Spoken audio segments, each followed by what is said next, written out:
And I now have the pleasure to introduce Miss Jackie Bailey. Jackie is a speaker, author, and co founder of the Speak, Feed, Lead project, where she helps people find the words for what they feel and the confidence to express it. Through her signature 5 Codes of Conversation, Jackie teaches practical tools that transform everyday interactions into meaningful connection. Her work focuses on bridging the gap between emotion and expression, especially for those who struggle to articulate their inner world. Jackie has coached TEDx speakers, led global workshops, and is passionate about helping people feel seen, heard, and truly understood. Welcome, Jackie. It is a pleasure to have you here again. Hey, it's wonderful to be back with both of you. Thanks for doing this and for giving so many people a voice. Thank you as well. Yeah, so your talk title, why some people can't say what they feel and how we help them. And I know that this is so important, not only for us as adults, but for those kids we really want to impact in our life, how to help give them that voice. So where does this passion come from, this pivot point in your life that said, you know what, I need to go help those kids. I need to help other adults really say what they need to say. Well, thank you for asking. I won't go into too great of a detail about my personal struggles early on in life, but I lived in an abusive home, and that trauma silenced me. In fact, I was told not to tell what was happening to me. And so when you stay silent, it literally changes who you are. It changes your personality. It changes the way that you express yourself. It changes the connections that you make and the relationships that you have in life. And it wasn't until I was an adult grown woman, married, and had 2 kids, where it became a compelling issue where I had to finally speak up. There was another child in danger, and if I didn't say anything, because I was the only one who knew the potential abuse that could happen there, if I didn't say anything, then this problem would have gone on for another generation. And so when I first spoke up to break my silence and literally save the life of that other child, it was the first time I realized I have something actually important to say. And, I deserve being heard. And my mission now today, and quite by accident, if you will, got into this and helping children through just an opportunity I said yes to. And I realized how important it is from early stages for children to be able to, oh, I'm sorry, my phone is ringing, to be able to express themselves and to be able to share what is happening to them and how they're feeling about things. So I not only work with kids, but I work with adults. And I have worked with hundreds of kids now. And I'm starting to see a pattern with some of them about not only not having the skills to speak out, but there's actually some underlying traits that are keeping them from being able to know what their emotions are. And one of the things about that is, we love people and we have people in our life that we want to share with, but we still kind of struggle with that, right? What have you been finding out? What is that struggle and why can't we even share with those we love sometimes? Well, I have recently learned of a psychological trait. It's not really a condition or a disease, but it is a psychological trait that's called alexithymia. My goodness, my phone is off and yet it's still making these noises. It's I'm okay. We're not sorry. hearing it. We're not hearing Not here now. Okay, perfect. Great. It's called alexithymia. it. And alexithymia is where sometimes it's caused through childhood trauma, or maybe you had a childhood where you weren't necessarily allowed to express yourself, where emotions weren't important. It can also be related, not necessarily in every case, related to autism spectrum disorder, as well as PTSD. And so basically, it's where someone has difficulty identifying emotions, expressing them, even describing those feelings to other people, and distinguishing between what is an emotion and what's a physical sensation. Sometimes they can't tell the difference. And the reason this becomes challenging is because, every relationship we have started with a conversation and it continues with connection, usually through expressive conversation. And if someone can't express emotions or feelings, you can imagine how challenging a relationship might be. And I really appreciate Mitra before me because what she was offering is not exactly what I'm talking about, but there was a lot of meshing that can happen there as far as why we need to regulate our own emotions. But what if we don't even know what those emotions are? How do we regulate something if we can't even identify it? So I've noticed this in a lot of kids. I'm not going to blame the internet. I'm not going to blame social media, although I could find evidence that might lead us to believe that. But I'm not here to smack on anything. I'm here to actually identify some other ways that might be causing us to hold back, or where we might see others in our lives whom we love dearly not be able to express what they're feeling to us. Well, I was trained out of it Yeah. because when I grew up, where I grew up, it's like if I shared, it was not received. It was teased. Right. So over the years, it slowly went away to the point where it's like, oh, what? It's not important. And in a way, I still have a lot of those beliefs because how I feel doesn't really affect what I need to do. So a lot of times the feelings are irrelevant. So facts or my feelings don't care about the facts that I have to deal with life. So, I've been trained out of it. I can describe things like just recently, some of the things that I go through, people describe what I describe as anxiety, but I don't consider it anxiety. So how do you reconcile that from an old man who has been completely trained out of even trying to express it, and until I hurt myself and pretty much was almost dead, and from a whole nother reason, it's like to actually have to start facing that. Well, why you're asking why is that important? No, it's like how do we see? Well, How, kind of, yeah. How do we start that? How do you get through to someone who has been completely trained out of it through well, life yeah, okay, experiences? good. That's a good question, and I have an answer to that one.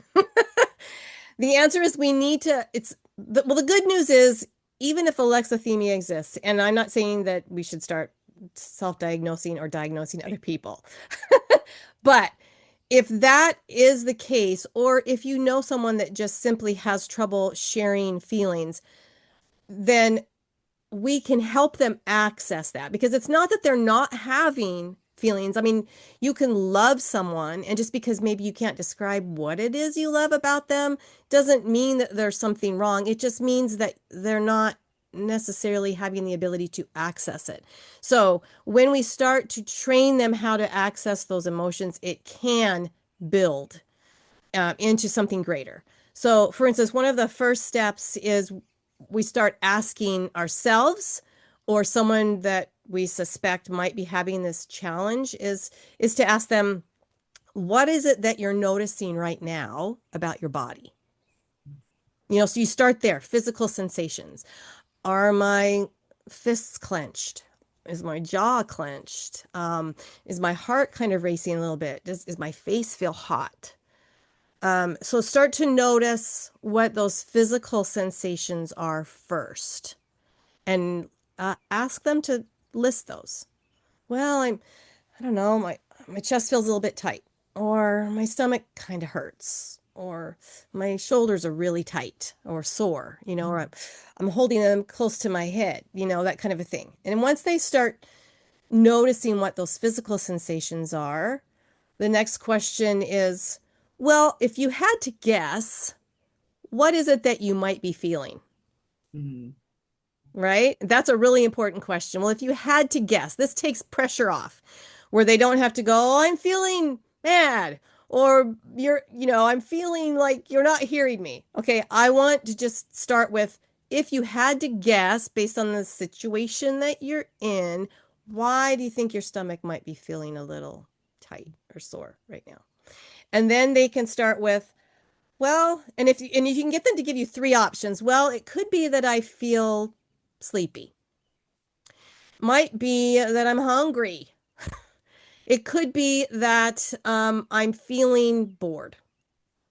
right? Get them to kind of start with guessing and maybe three options. Okay. And then from there, you can say, well, let's do what I call kind of an emotional ladder.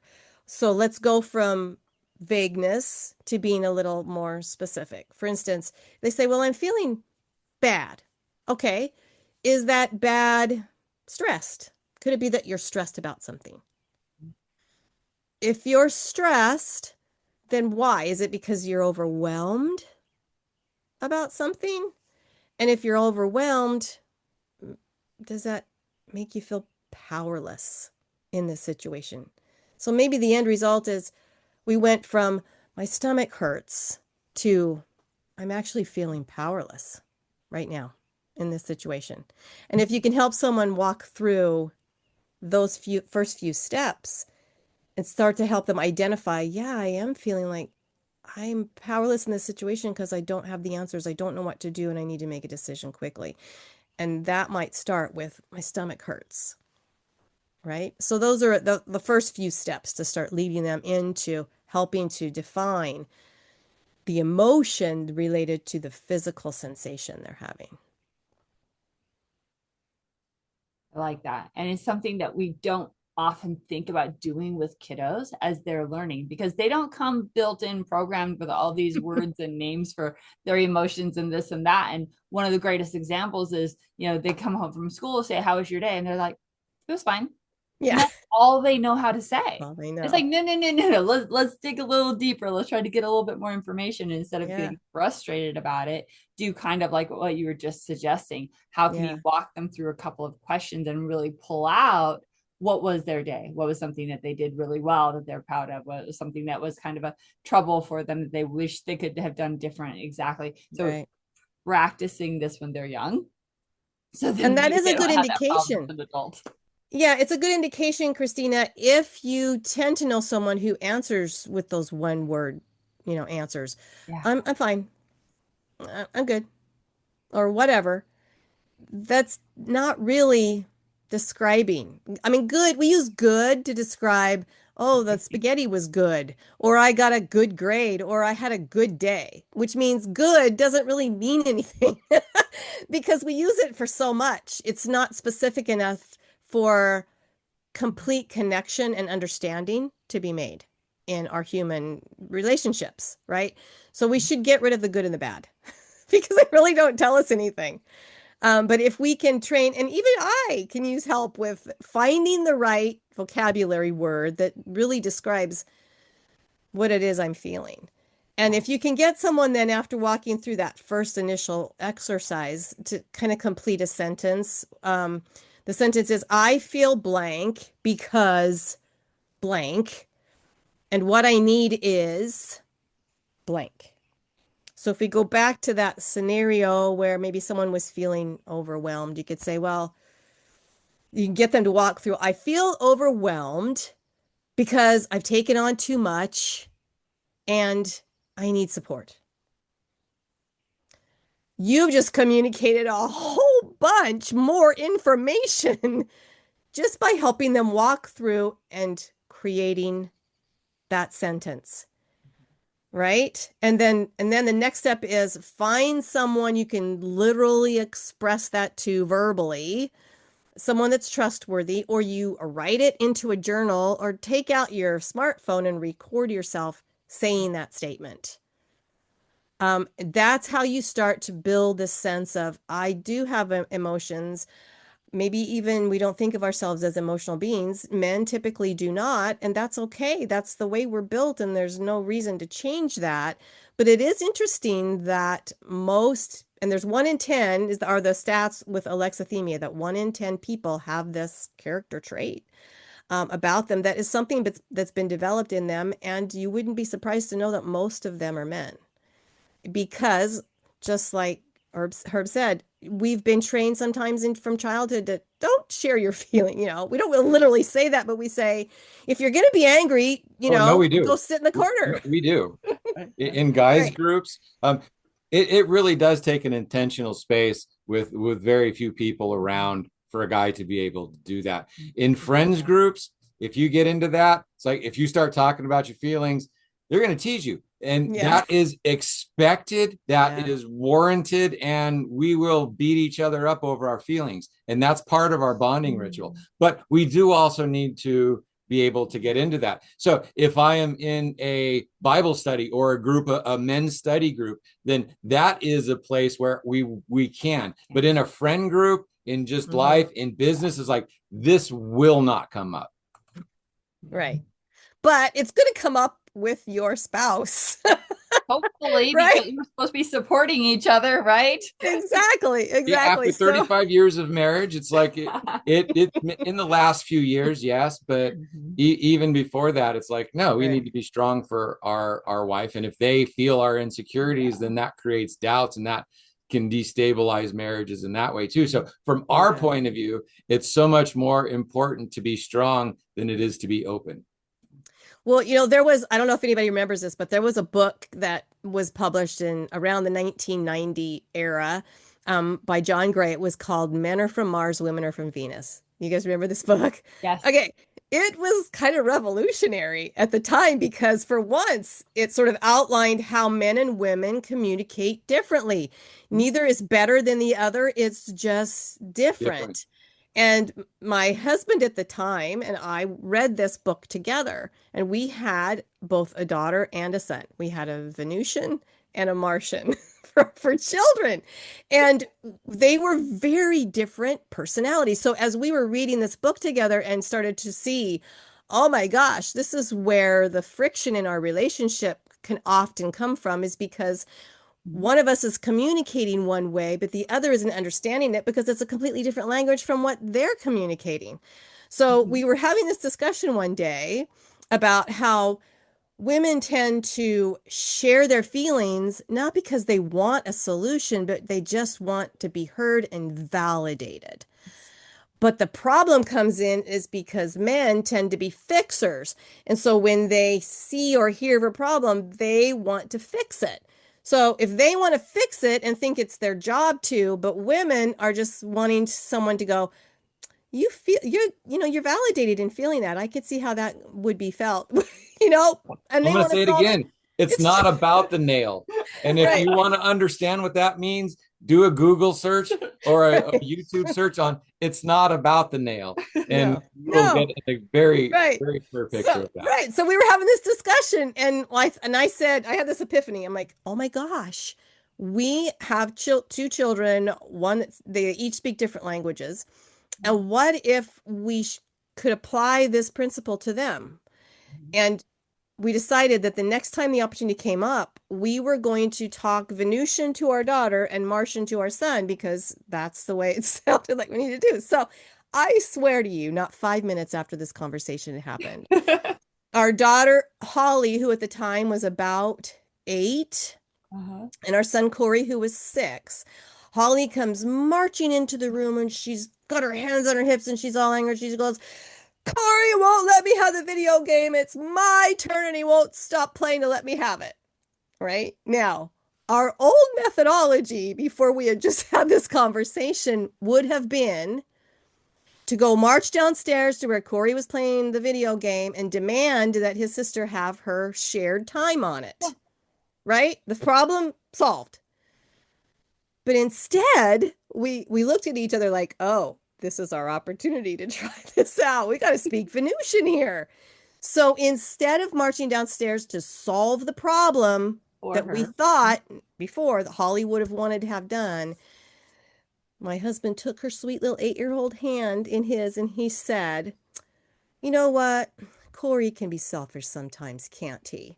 That's not right. Okay, so Holly, we just validated her, right? Yeah.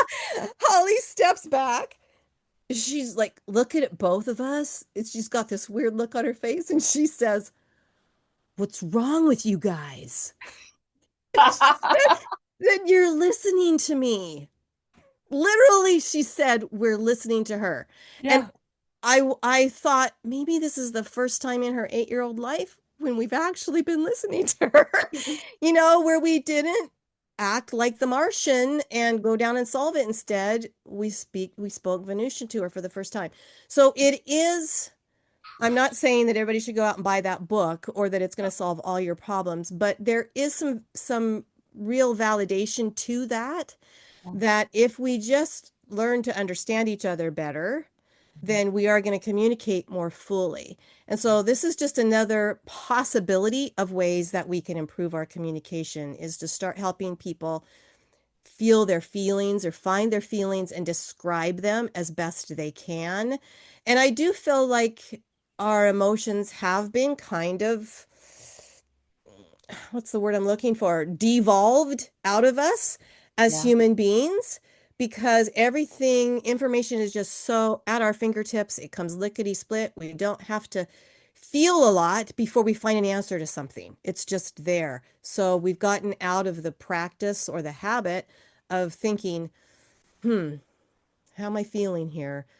And what's the appropriate behavior because I'm feeling this? What should I do? And instead, we just seem to like escalate to anger all the time. It's like the go-to emotion because we don't know how to feel anything else.